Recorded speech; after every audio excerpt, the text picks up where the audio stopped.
بص انا عارف ان انا غايب عليك بقالي فتره، لكن النهارده ما حبيتش ادخل عليك بايدي فاضيه، واول خبر معايا وخبر بالنسبه لي مهم جدا. رسميا المجلس الاعلى للاعلام يقرر ايقاف برنامج حارس الاهلي بقياده الاعلام الكبير احمد شوبير لمده اسبوعين، وتغريمه غرامه قدرها 100,000 جنيه لقناه النادي الاهلي. وده الطبيعي اللي يحصل، لان الراجل ده مثير للفتنه، ودي حاجه تبسط الجميع، لان انا وانت قلت لك في الاول والاخر اخوات، عاوز تصدق صدق، مش عاوز يخبط ضهرك في الحيطه. انا بكلمك كده لانك مش عاوز تفهم وبتهاجم الباطل وبتخلي الراجل يهاجم الجمهور على بعض. لكن النهارده خبر بالنسبه لي كويس جدا، وكابتن احمد شوبير ارتاح في البيت، ما تقطعش الجوابات، بالله عليك ما تقطع الجوابات. رمضان كريم، واقعد في البيت البس الجلابيه البيضاء اللي تليق عليك، ولا خليها جلابيه حمراء عشان انت مشجع الاهلي، لا خليها جلابيه بيضاء لان احنا في شهر كريم وشهر كويس. فاقعد في البيت كده وامسك السبحه وسبح واستغفر ذنوبك وما تهيجش الدنيا على بعضها. ودي قرصه ودن عشان خاطر تبدل محتواك او تخلي اسلوبك كويس في الكلام. عاوز تتكلم على الطبخ اتكلم، لكن محتواك رياضي كويس،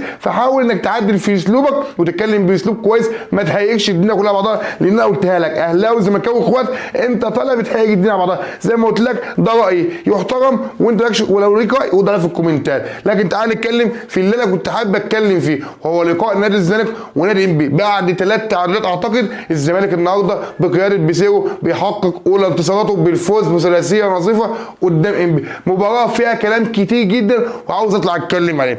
بص يا سيدي، اول هو مجلس الاداره اللي دمر نادي الزمالك، وهدخلك في بعض التفاصيل. ليه؟ لان الزمالك بالاداء ده مش هيكسب الدوري، ودي حاجه اقولها لك على الهوا ومش هنكسف اقولها لك، وهيطلع الناس تهاجمني. ليه؟ لان سكوادك ناقص، وفي بعض اللعيبه تيشيرت نادي الزمالك تقيل عليهم. وتعالى عشان اخدك لحته معينه والناس اللي فرحانه، ومن ضمنهم انا بمستوى ناصر منسي. بص يا سيدي، انا مع احترامي ليك، انا مش شايف ناصر منسي ده هو المهاجم الرئيسي او المهاجم الاساسي لنادي الزمالك. هتقول لي يا راجل ده بيلعب كويس وبيقطع نفسه وتاني هدافين الدوري بعد امام عاشور اللي حواليه كتله تهديفيه ولاعيبه تقال في الملعب، انت رايت تنتقد؟ اقول لك ناصر منسي لاعب اداؤه الفني مش عالي، لكن راجل بيقاتل على الكوره، بيقاتل بيجري بيحسسك ان في واحد بيقاتل عشان تيشيرت نادي الزمالك ده.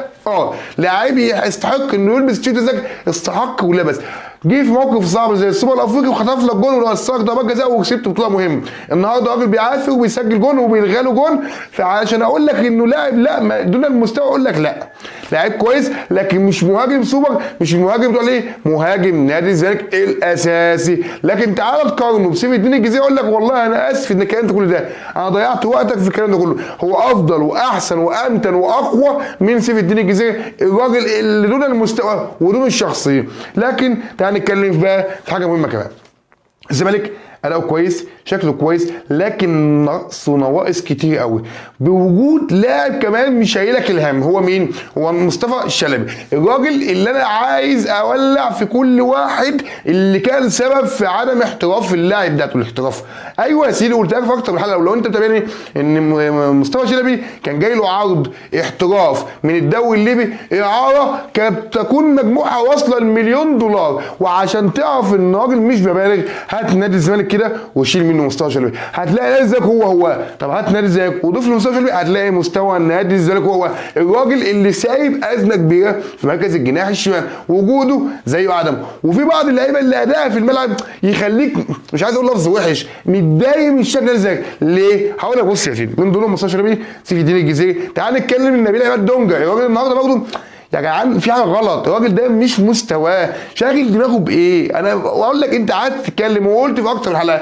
يا امام عاشور ركز في الملعب اعمل، الراجل انفجر. انت النهارده بتقدم ايه للزمالك؟ عبس كروي يا جدع. بص لمستواك وبص لمستوى محمود جهاد في الماتشين 3 اللي لعبهم، شوف ادائك ولا اداؤه. الراجل بقالك 2 سنين في الزمالك عملت ايه؟ ولا اي حاجه. تعال بقى نتكلم في الونش. انا والله مش عارف انتقد، مش عارف، انا مش جاي لي قلب ولا لسان ان انا انتقد الونش، لكن المستوى الونش لازم يتم حد يكلمه، حد يجي معاه بيسير ويقعد معاه ويكلمه ويفهمه. النهارده اي كوره خطر على ذلك من ناحيه الونش. صلاح الدين مصدق لعيب كويس، لكن تقدر تقول لك انا الناس كلها عملوا لك ده لعيب سوبر ستار وي. انا النهارده في ماتش انبي جات له اكتر من فرصه كانت تقدر يجيب منها اهداف. في كوره لمهاجم انبي رقص فيها الونش والونش خدها منه في الاخر، بس الونش اداؤه يخوفك، تخاف من الونش في دفاعات نادي الزمالك. حسام عبد المجيد مدافع السوبر لا خلاف عليه، عمل ماتشات كويسه. تعالى بقى نتكلم في حته مهمه جدا.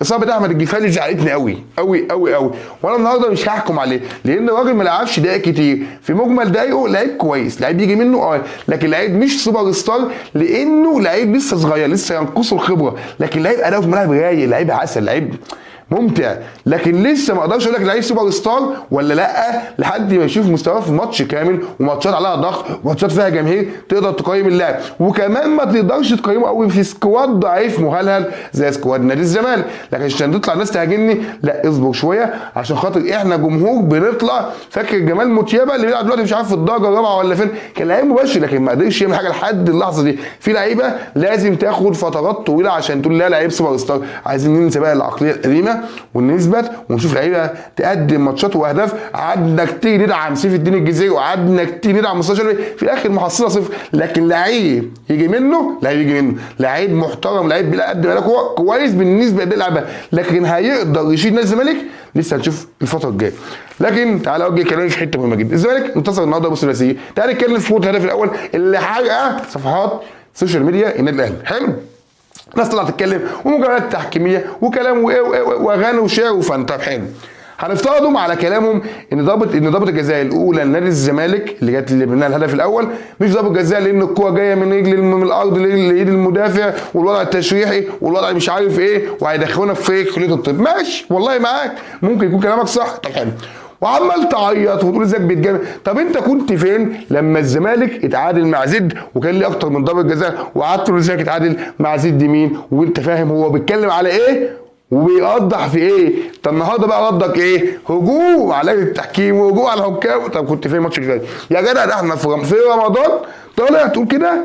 طب ما كانش ليه في ماتش زد يا حبيبي؟ لكن هما كده كل بص الكوره عامه يوم ليك ويوم عليك، ده حاجه طبيعي. التحكيم ممكن يجي لك في مره يقيس عليك في مره، لكن عندكم الايام كلها ليكوا يا حبيبي. افهم كده والله العظيم 90% من ماتشاتكم بيفهموا جولات تحكيميه، في فاولات في نص الملعب، في كور، في طرد، فين يا عم هتناقش مع مين وتتكلم مع مين؟ والله هو مع الباطل يسقف له. مصلحتنا معاهم ضد مصلحتنا، حتى لو انت حكم بما يرضي الله هيشتموك. لكن انا كنت عايز اوجه بس الحاجات دي. لكن انا عايز اقول انا كنت اتمنى في النهايه ان الزمالك يكون عنده سكواد قوي مع بيسيو، لان بيسيو ان شاء الله كان محتاج بس لعيبه وتتفرج على الزمالك. الراجل بيقدم ماتشات كويسه جدا مع الزمالك والله العظيم. انا مش ضد بيسيو ان شاء الله اداؤه جاي، لكن كان ينقصه بعض لعيبه السوبر ستار زي ما قلت لك. لكن تعالى النهارده اتفرج على عبد الله السعيد. عبد الله يا عبد الله مليون سلام وتحيه، والله هيدلعك في رمضان. راجل عملت كل حاجه وبتعمل كل حاجه للزمالك، راجل نزوله بيغير شكل الملعب. ان شاء الله استمر نفس الاداء، وان شاء الله رجوع احمد حمدي واسمه ناصر ماهر لمستواه وزيزو يكون عندك كان نفسي والله العظيم انا بتحصل ان انت جبت مدرب كويس وعندك لعيبه كويسه كمان، بس بعض النواقص مهاجم وينج شمال ديفندر كنت بقينا في حته ثانيه. الزمالك داخل على معمعه وانا مش عايز اخسر بصراحه بيسيو، مش عايز احرقه. في النهايه انا مش عايز اصبر عليك، لكن كل اللي يحصل ده وكل اللي هيحصل ما هو الا تخطيط سيء مجلس اداره لبسك في اللي انت فيه. موسم صعب، خلي بالك موسم لسه ما انتهاش وعندك ماتشات اللي جايه كلها صواريخ. في النهايه مش عايز اطول عليك، ده كان رايي. لو ما عجبكش رايي وضع في الكومنتات، لكن لو عجبك تشتغل اللايك واشترك في زر الجرس عشان يوصلك كل جديد. والسلام.